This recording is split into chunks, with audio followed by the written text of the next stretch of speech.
Good morning, growers. Meteorologist Mark Torregross with FarmerWeather.com. Kind of in a lull over the next few days on rainfall, kind of, because this afternoon we do have a vortex, a spinning parcel of air that will be over us. Instability is there, heat of the day, so that pops some isolated thunderstorms.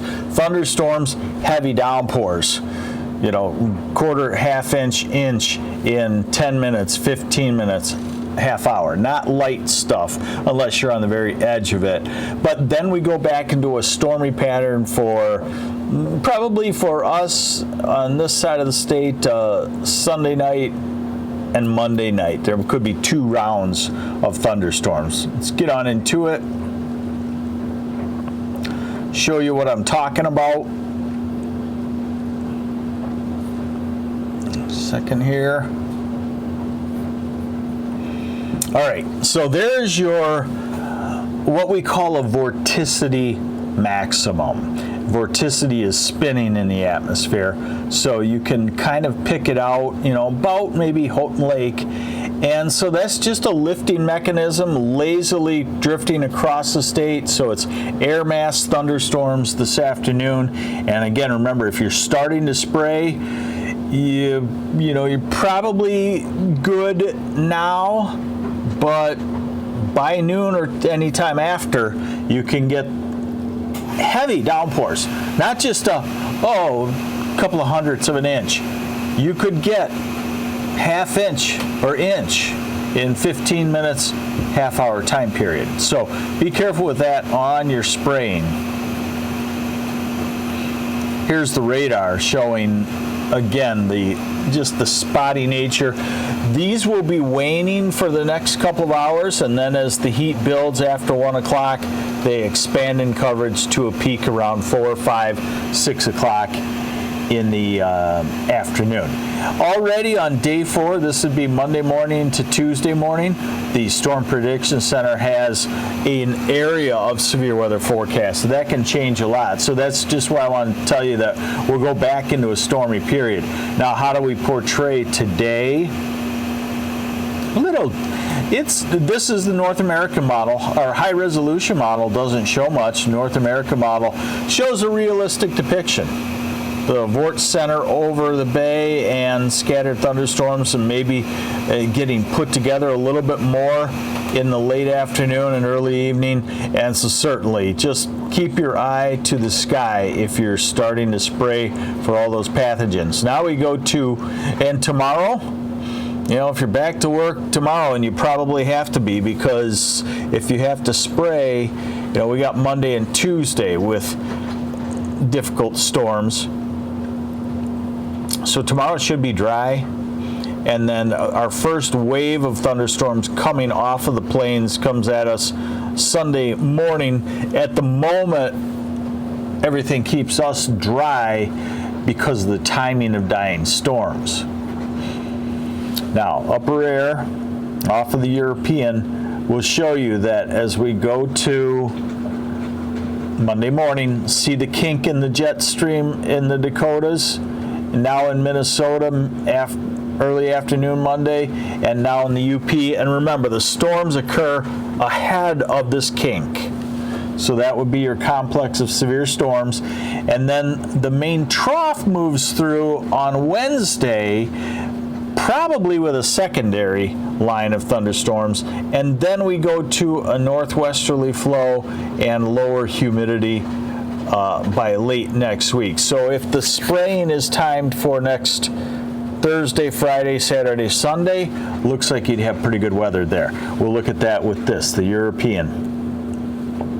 So this is tomorrow. If you have to spray, definitely the light winds. And then this is Sunday morning and Sunday afternoon.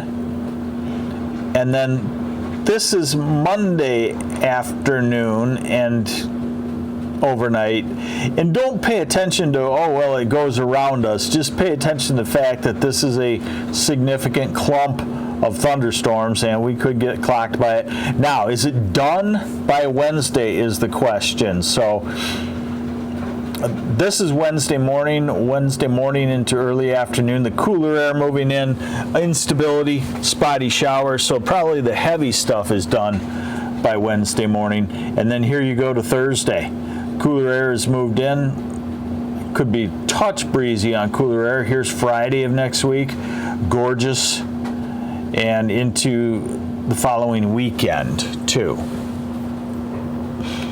Temperatures will cause some growth. I was talking to I was talking to Vic Hupfer from, I think he still calls it Freeland Bean and Grain, and his family's been doing that for a long time.